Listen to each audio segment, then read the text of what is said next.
It's time for this week's episode of Brandon Sports Talk, featuring in-depth interviews from those who are trending in the world of athletics.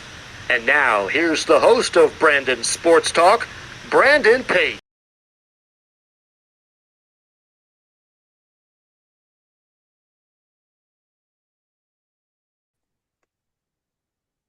Welcome back to Bringing Sports Talk. In today's episode, I had the privilege of interviewing the Hilbert College head bowling coach, Coach Sara Snyder. How are you doing today? I'm doing good. Thanks for having me, Brandon. Can you talk about how you knew that you want to get started in coaching in college bowling? Sure. So I knew that I wanted to get started in coaching. I didn't know like what level would be available to me because I do have experience, but I don't have coaching experience. And it just kind of fell into my lap.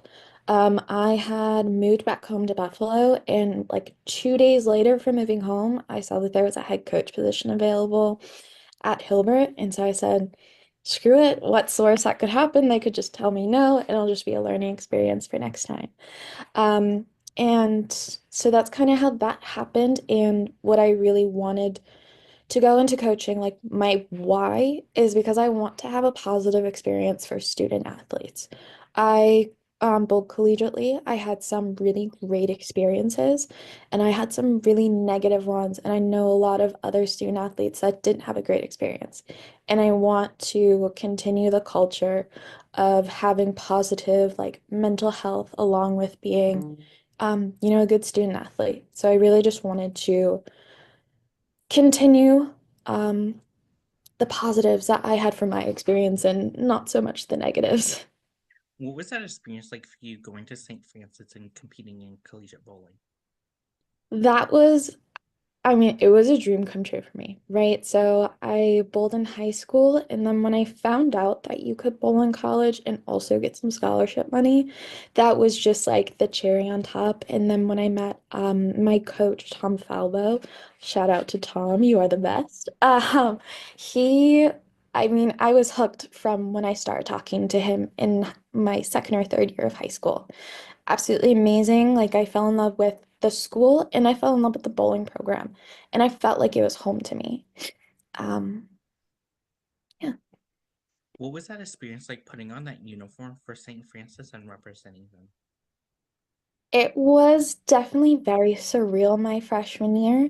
I didn't know what to expect. I never went to a college match before. I didn't know any of the, ins and outs of it, and I really just soaked everything up as a sponge. I thought it was I mean, it was like the best thing as a freshman. And then experiencing, being with my team and being with my teammates and learning from them. And it was just one of the best experience I've had from college. What were some of your biggest accomplishments as a collegiate bowler? So as a collegiate bowler, some of the really huge highlights from our team was my sophomore year. We won our conference championships in the Northeast Conference. And the championship rules had changed that year actually.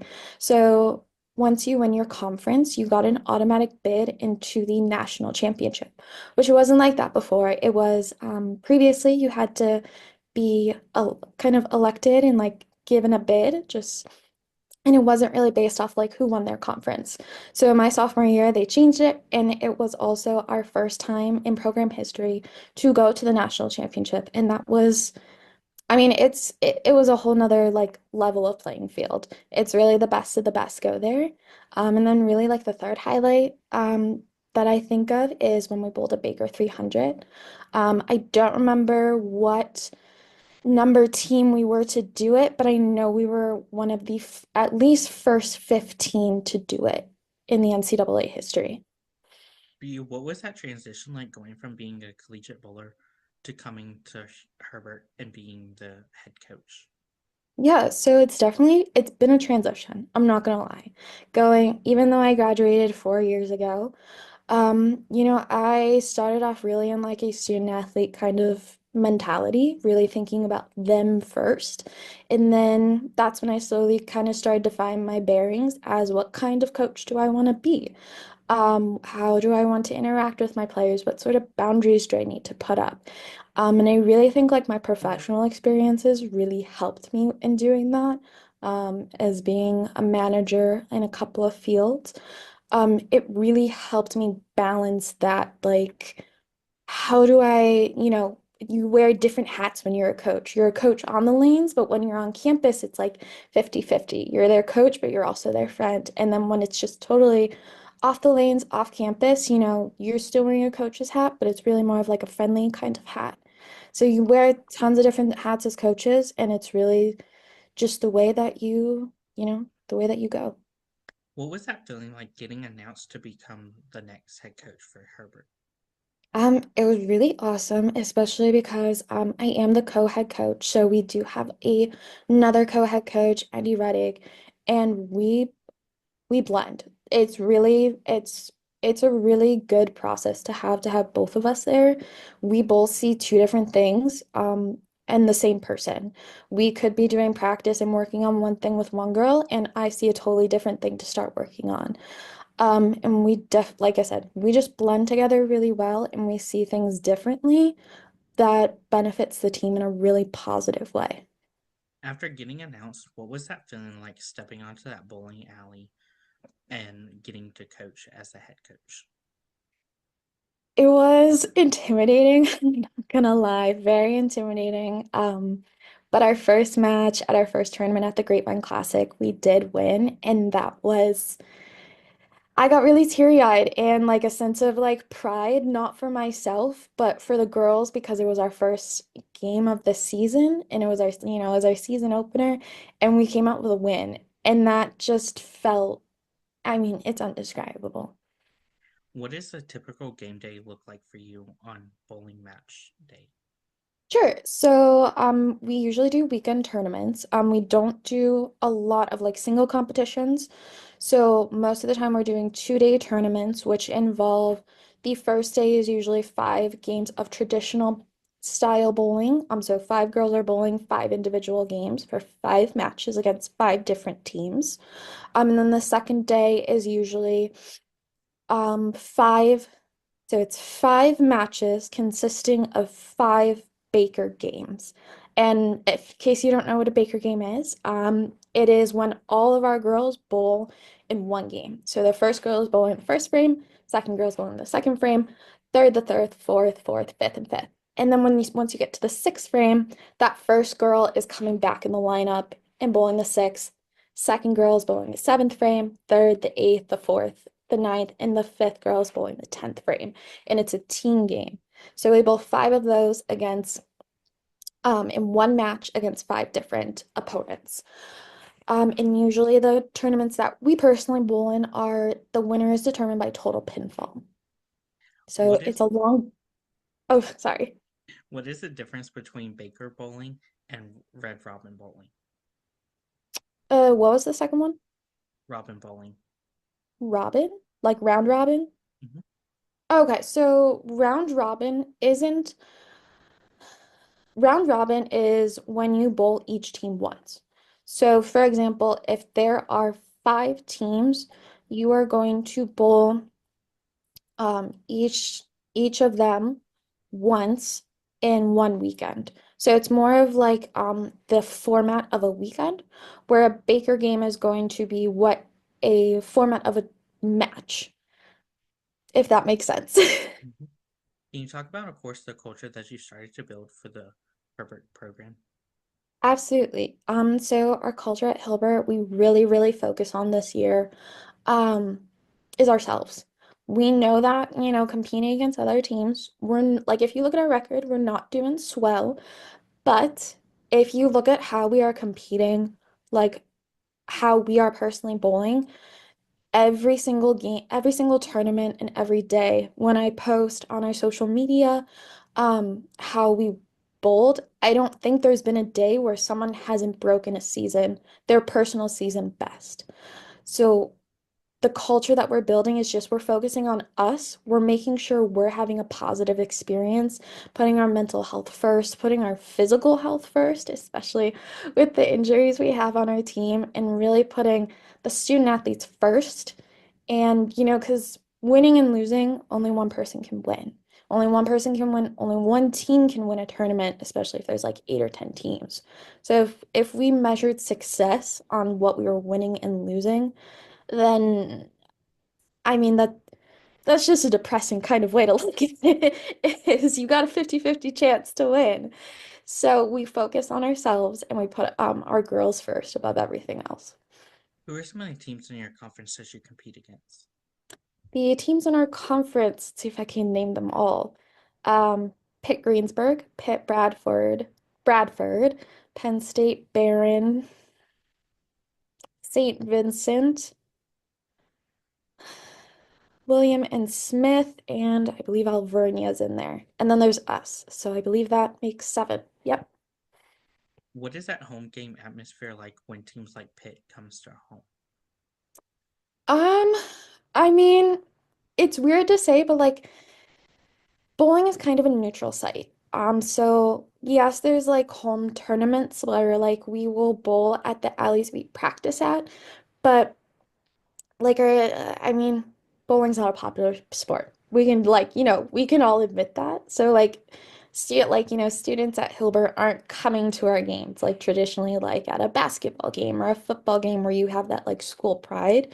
Now, granted, we do have some students come that are friends of the team, or we have some professors come or others in athletics come, but it's not like a basketball, football kind of atmosphere where I don't feel like we ever have a disadvantage or an advantage sometimes, even when we are bowling home or we are, bowling away for the most part. Of course, what have been some of the things that you've been able to accomplish so far? So this year we have, let's see our highlights. We have had one girl break 2 school records. Jenna Engel has broken the high traditional average and high traditional pinfall. We have had our second highest Baker set and second highest traditional set in program history. We also rolled our highest individual Baker game, which was a 243, which was, I mean, that was also awesome. I believe that was our first match that we won into, our first tournament that I mean. So that was a really great way to kick off the season. But everyone else, like I said, there has not been a day when I post on our social media that I'm not including someone doing their personal best, whether it be their average, their Baker frame average, their strike percentage, or their spare percentage. Like these girls, every tournament they go out and they kill it. What does that recruitment process look like? And as a head coach, what do you look at in those prospective student athletes? Absolutely. Prospective student athletes, this is going to sound really weird to say, but we are not always looking for the best of the best. At least for our team in Division 3. Of course, we want you to be a good bowler, but I care more about if you are coachable. And I think Annie can say the same thing. Anybody can stand and roll a ball down the lane and hit some pins. But we need someone who's going to take feedback, who is going to, like I said, be coachable, be willing to be coachable, and know how to be on a team. And what I mean by that is knowing that when you're in high school, you are the best of the best most of the time when you're going into college athletics. You have to understand that. So you are the best of the best over here. Well, you have 6 other girls on this team who are the best of the best in their area.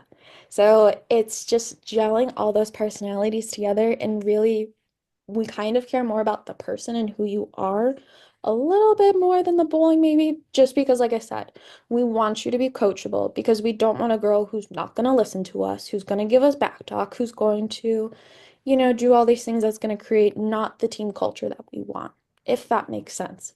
Hopefully, it's not too blunt. What does that official visit look like for those prospective student athletes seeing Herbert? Sure. So an official visit looks like they're gonna go on a tour with admissions, and then most of the time they talk to us right in the middle of it. We talk to them about what we are as a team, kind of like the things that you can't see from like our website or the social media. I talk about our team culture, what matches look like, how they might be different from high school matches and things like that. And then, they go on other tours with, I think they talk to financial aid as well. Um, and then they kind of wrap everything up. So it's really a combination of they learn about the school and then they also learn about us that they can't learn about on paper. As a head coach, what is it like seeing those freshmen put on that uniform for the first time? Yeah, it's a cool moment. Because we start practices in September and we don't have a tournament until October 1 or October. And you see them get like those nervous jitters. But I'm gonna shout out our one girl, Victoria. Her first match of her first collegiate game, she bowled her highest game ever. I think it was a 200 something. And I mean, that feeling as a coach to see them like accomplish their best, it's like this warm feeling inside your chest. Like it sounds really cheesy, but it's like this warm feeling inside your chest, and you just feel so much like pride because you're so proud of the work that you've seen them put in, and it's coming to fruition right on the lanes, and now they can see it too. As a head coach, what is it like seeing those seniors putting on that uniform for the last time? Sure. So I haven't had a senior graduate yet, but we do this year with Morgan. But I have seen seniors, graduate from when I was a student athlete. And I have been that senior graduating, and it's emotional. I'm an emotional person. I will cry at, cheesy movies and if a dog dies in a movie, anything. So, I'm always really teary-eyed and you look and you're like, this is their moment and this is their pinnacle. This is the highest that you can get bowling as a team unless you're gonna go out and bowl for Team USA. So this is like the highest team sport that you can do in bowling because everything else is pretty much individualized. So it's just really seeing all of their, remember them from freshman year to sophomore year and you see how they grow. And it's a really great feeling. What is that like getting to see them go on and make the national team and represent Team USA? Sure. So again, I haven't seen one yet, but I have, as a student athlete, I've seen my, fellow student athletes go out and bowl on the professional women's tour. And it's like it's kind of like hometown pride, right? Like I said, there's no teams um in professional bowling and it's just singles competition. But it's like, oh, you recognize that one person and you're like, "Yes, I want them to like, make the first cut." And you really like you have that hometown pride where you want them to succeed because you've seen them succeed before. What are some of your future plans for the bowling program moving? Yeah, so spring semester, we are just working towards making the AMCC championships. And how that happens is we have a second conference tournament coming up. And if we place in the top six, then we move on to championships. And that would just be such a great reward for the girls. Me and Andy can see that they work and they work.